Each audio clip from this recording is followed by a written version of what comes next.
Selamat pagi saudara-saudara yang Tuhan kasihi. Kembali kita bertemu dalam doa pagi hari ini.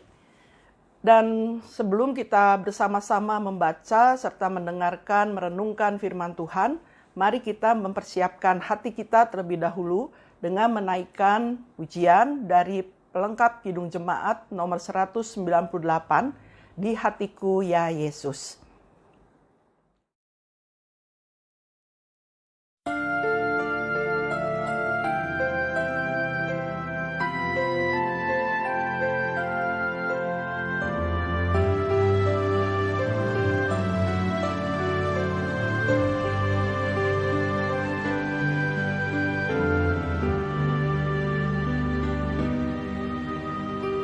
Di hatiku ya Yesus,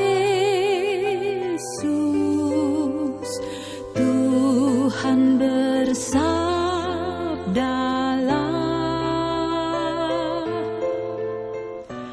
agar tenang hatiku dan hilang khawatirku.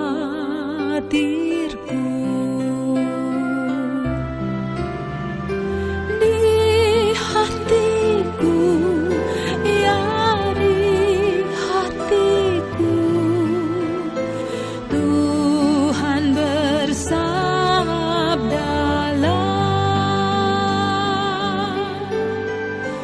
ku berserah, pasrah penuh, bersabdalah ya Tuhan.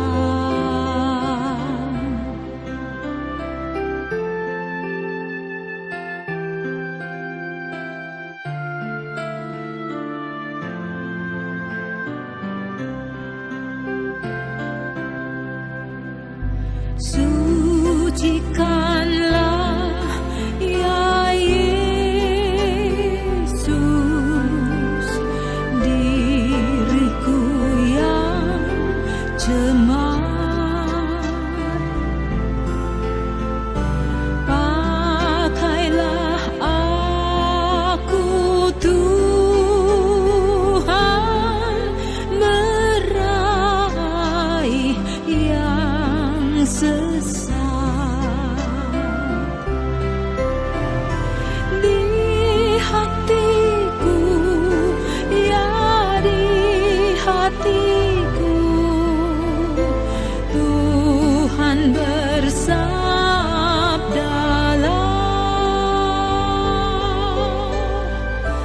ku berserah, pasrah penuh, bersabdalah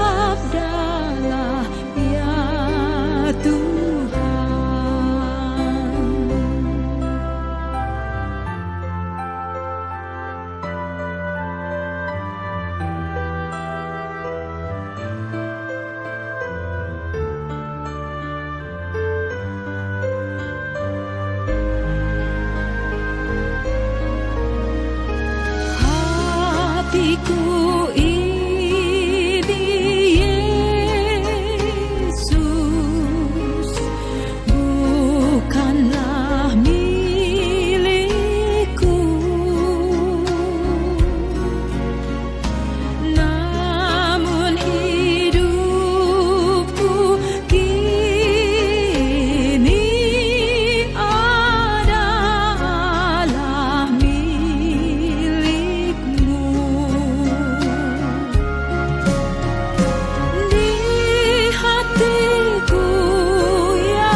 Mari kita berdoa.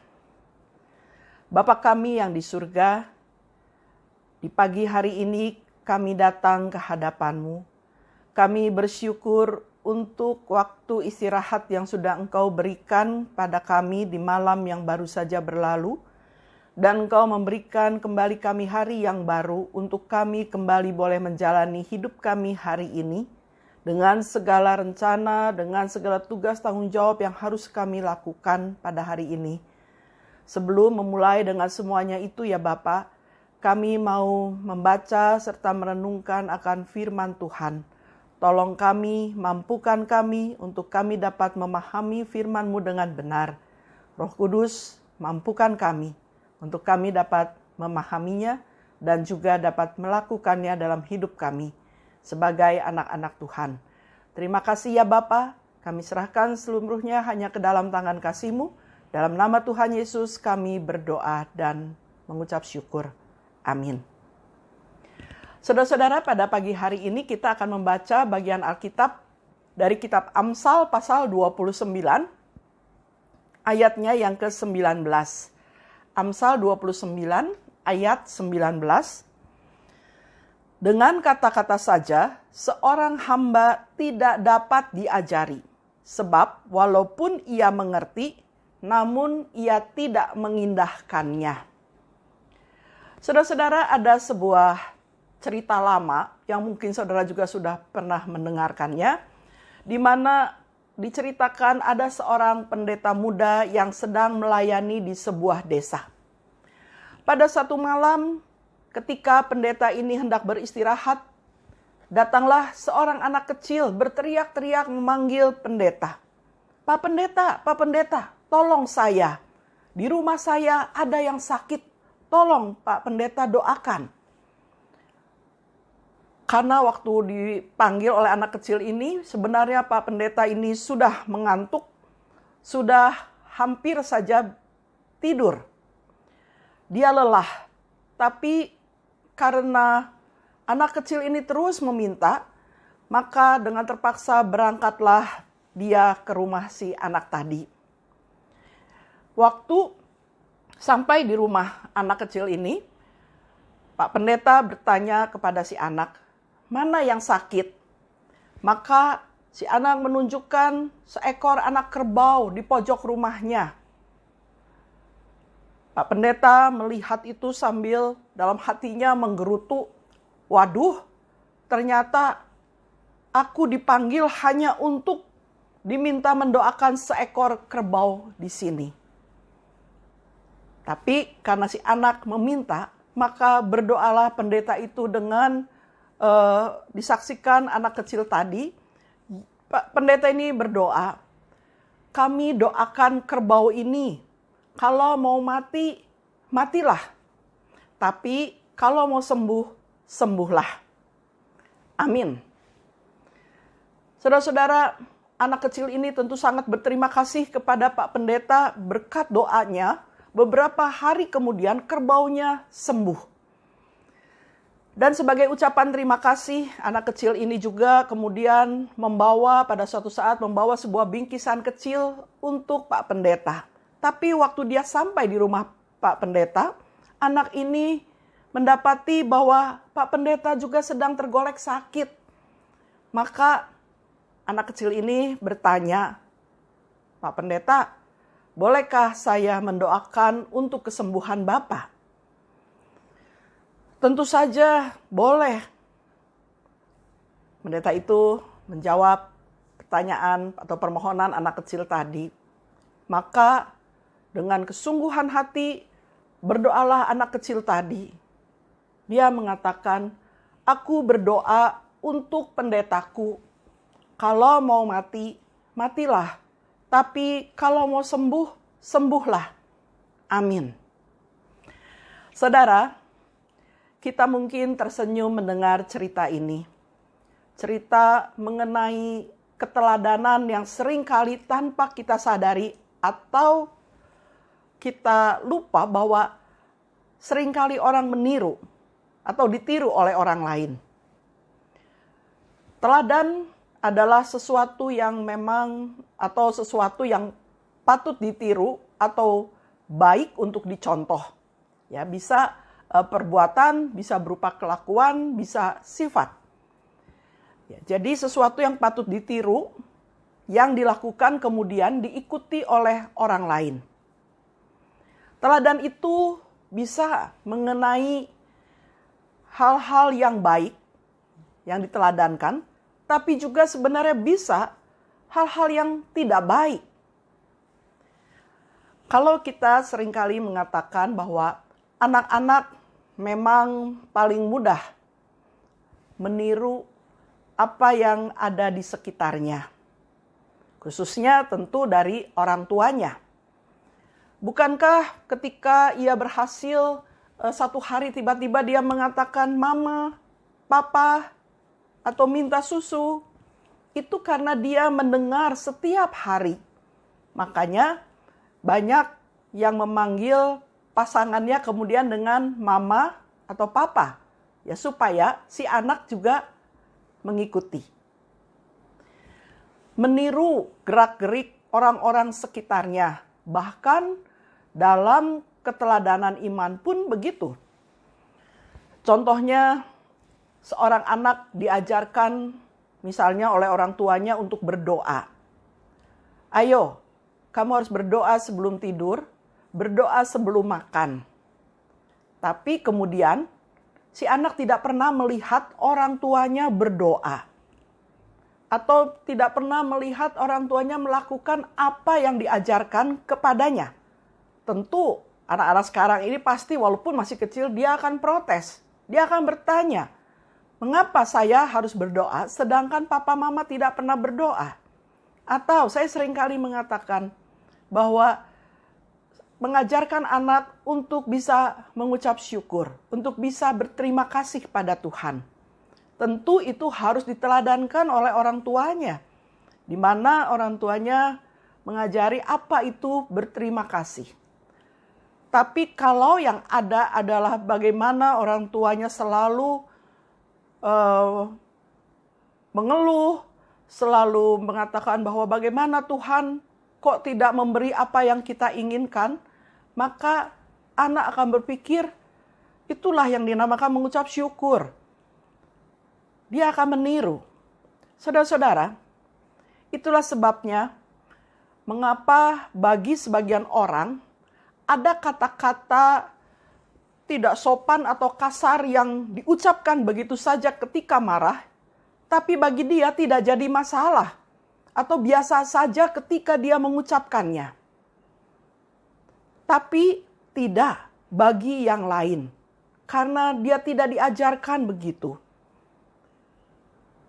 Bagi yang biasa, mungkin karena setiap hari dia mendengarkan orang-orang di sekitarnya mengatakan kalimat-kalimat makian setiap hari ketika berbicara. Jadi ketika dia mengeluarkan kata-kata itu, dia merasa tidak bersalah. Saudara, teladan atau apa yang dilakukan memang mudah atau bisa cepat menular, bukan hanya bagi anak kecil, tapi juga bagi siapapun orangnya. Apapun yang diperbuat bisa diamati, ditiru oleh orang lain. Keteladanan memang mempunyai daya yang kuat bagi siapapun. Disadari atau tidak, orang lain atau orang-orang yang ada di sekitar kita juga sebenarnya memperhatikan kita. Bagaimana perilaku kita, bagaimana karakter kita, dan seterusnya. Terlebih jika kita menjadi orang yang baru di sebuah lingkungan yang baru. Bertemu dengan orang-orang yang baru dikenal, tentu kita harus bisa membawa diri. Dan sesegera mungkin kita juga berusaha menyesuaikan diri dengan lingkungan yang baru agar kita bisa diterima. Orang akan melihat siapa dan bagaimana kita. Dan banyak hal lagi yang orang akan lihat ketika kita ada di satu lingkungan yang baru. Dan juga sebaliknya, kita pun bisa melihat dan belajar dari mereka siapa dan bagaimana mereka. Karena itu saudara, banyak orang yang malas atau sukar untuk pindah atau berada dalam sebuah lingkungan yang baru di mana dia merasa tidak ada orang yang dikenalnya. Mungkin ada, tapi dia tidak begitu mengenalnya. Maka dia lebih suka di tempat yang lama, di mana dia sudah merasa lebih nyaman. Kalau kita perhatikan, hampir di setiap gereja punya masalah ini, di mana anak-anak remaja itu sulit untuk pindah ke pemuda. Kalau dia hanya sendiri, karena dia akan merasa asing, dia tidak terbiasa. Karena itu ya seringkali menjadi masalah ketika anak remaja suruh pindah ke pemuda. Nah, saudara, kita pun sebenarnya bisa belajar dan dibentuk oleh keteladanan orang-orang sekitar kita. Atau bahkan kitanya yang bisa jadi teladan bagi mereka. Semua orang berhak dan bisa sesungguhnya menjadi teladan bagi lingkungannya. Karena setidaknya kita ini, pribadi-pribadi ini bisa menjadi teladan minimal bagi keluarga kita, bagi teman-teman kita, juga bagi lingkungan di mana kita hidup. Memang menjadi orang yang mampu memberi teladan bukanlah hal yang mudah. Lebih mudah mengatakan, turutilah nasihatku, turutilah petunjukku, atau turutilah perintahku. Tetapi untuk mengatakan, turutilah teladanku, tidaklah mudah. Karena kata-kata ini mempunyai sebuah konsekuensi yang menuntut diri sendiri juga untuk sungguh-sungguh mewujudkan kualitas hidup yang lebih baik. Menjadi teladan berarti menuntut diri sendiri untuk mewujud nyatakan apa yang dikatakan. Ini yang orang sering bilang satunya kata dan perbuatan. Memang tidak mudah untuk dapat melakukannya. Karena kita sering mengatakan kalau kita ini bukan orang yang sempurna. Tapi ketidaksempurnaan hidup kita ini juga bukan berarti kita tidak bisa. Karena bisa dimulai dari hal yang kecil yang biasa kita lakukan. Paulus bukan seorang yang sempurna. Tapi dia berani mengatakan dalam 1 Korintus 4 ayat 16, sebab itu aku menasehatkan kamu, turutilah teladanku. Juga dalam 1 Korintus 11 ayat 1, dia mengatakan, jadilah pengikutku, sama seperti aku juga menjadi pengikut Kristus. Begitu juga dalam Filipi 3 ayat 17. Saudara-saudara, ikutilah teladanku. Semua yang dia katakan adalah dalam hal bagaimana dia hidup sebagai pengikut Kristus yang tercermin dalam apa yang dia katakan dan lakukan. Ya, jadi teladan Paulus sendiri adalah Kristus. Dan sekarang dia mengajak orang-orang yang dia temui untuk mengikuti teladannya, yaitu bagaimana dia meneladani Kristus. Dalam apa yang dia katakan, dalam apa yang dia lakukan. Paulus dan juga tokoh-tokoh dalam Alkitab yang lain seperti Nuh, Abraham, Yusuf, mereka memang punya karakter yang berbeda. Tapi satu hal yang sama. Dan penting untuk kita teladani adalah dalam hal kesetiaan. Kesetiaan untuk melakukan perintah dan kehendak Tuhan. Saudara, dalam satu ayat dari kitab Amsal yang kita baca tadi, kalau kita perhatikan, di situ mengatakan memang sebuah teladan yang harus dilakukan untuk mengajar orang-orang yang dikatakan tadi hamba. Hanya dengan kata-kata cukup susah dikatakan. Artinya harus dengan sesuatu yang dilakukan. Dalam kehidupan kita banyak mendengar, kita banyak diajarkan firman Tuhan. Dan itu bukan hanya sekedar untuk didengar, tapi bagaimana kita belajar untuk melakukannya. Dan kalau kita mau memberi teladan yang baik dan benar, seperti yang Tuhan kehendaki, tentunya kita akan memilih hal-hal baik atau sikap-sikap yang baik. Sehingga dengan demikian orang akan melihat sikap itu dalam hidup keseharian kita, yang pada akhirnya mereka pun bisa memuliakan Bapa di surga. Yang berarti ketika mereka melihat hal yang baik yang kita teladankan, mereka juga akan percaya dan setidaknya muncul keinginan untuk melakukan hal yang sama seperti yang kita lakukan, yaitu hal yang baik.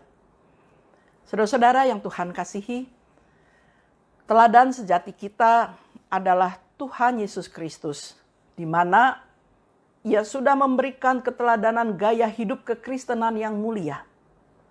Ia hidup bukan untuk kepentingan diri sendiri, melainkan untuk kepentingan seluruh umat manusia atau segenap umat yang ada di dunia ini. Ia tidak mencari kemuliaan diri sendiri, tetapi dia rela berkorban untuk keselamatan manusia, sekalipun ia ditolak dan dikhianati. Dia tetap mau melakukan hal yang baik tadi. Saudara, keteladanan seperti apa yang sudah kita berikan selama ini? Kalau Yesus meneladankan kepada kita, dia hidup bukan untuk diri sendiri, bukan untuk kepentingan sendiri, tapi untuk kepentingan segenap manusia di dunia ini. Kalau dia tidak mencari kemuliaan untuk diri sendiri, tetapi dia mau melakukan atau berkorban untuk orang banyak, untuk manusia. Sekalipun dia mengalami penolakan dan dikhianati, dia terus mau melakukan hal itu. Bagaimana dengan kehidupan kita?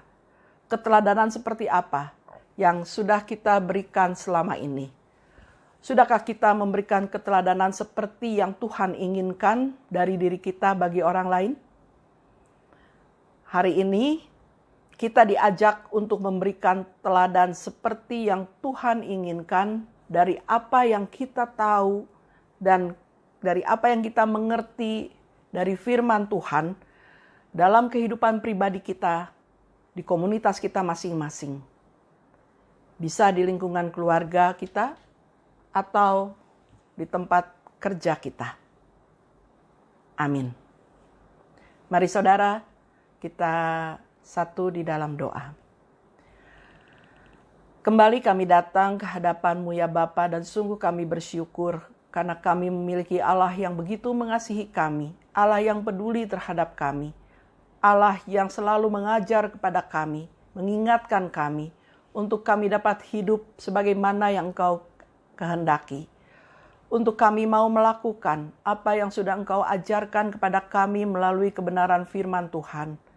Tolong kami ya Bapa, mampukan kami untuk kami juga dapat meneladani Kristus yang mau hidup bukan hanya untuk diri sendiri, tapi juga untuk sesama. Yang tidak hanya mencari kepentingan atau puji-pujian bagi diri sendiri, tetapi ajarlah pada kami supaya kami dapat hidup untuk memuliakan nama-Mu. Bapa, kami menyadari akan ketidaksempurnaan kami. Tetapi dalam ketidaksempurnaan kami inilah Engkau yang akan menyempurnakannya. Sehingga melalui apa yang kami lakukan, orang pun dapat melihat dan memuliakan nama-Mu.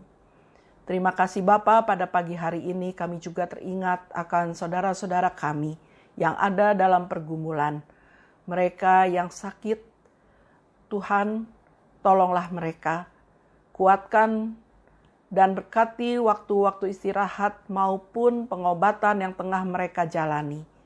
Supaya mereka terus dikuatkan bahwa mereka tidak sendiri, tapi ada bersama-sama dengan Tuhan yang selalu hadir, yang selalu memegang dan menuntun tangan mereka melewati hari demi hari. Kami berdoa juga bagi mereka yang tengah bergumul dalam pekerjaan, dalam masalah-masalah kehidupan.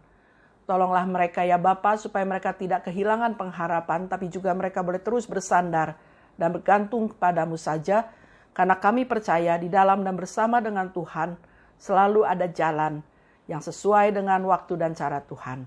Terima kasih Bapa, kami percayakan kehidupan kami juga sepanjang hari ini. Dengan segala tugas tanggung jawab yang harus kami lakukan, rencana yang kami miliki hanya dalam penyertaan-Mu, hingga kami dimampukan juga melewati hari ini dengan baik dan benar. Terima kasih Bapa, hanya di dalam nama Tuhan Yesus kami berdoa dan bersyukur. Amin. Selamat beraktivitas saudara-saudara, Tuhan memberkati. Bagi Bapak Ibu yang memiliki pergumulan khusus dan ingin didoakan, bisa menghubungi rekan-rekan pendeta di nomor berikut.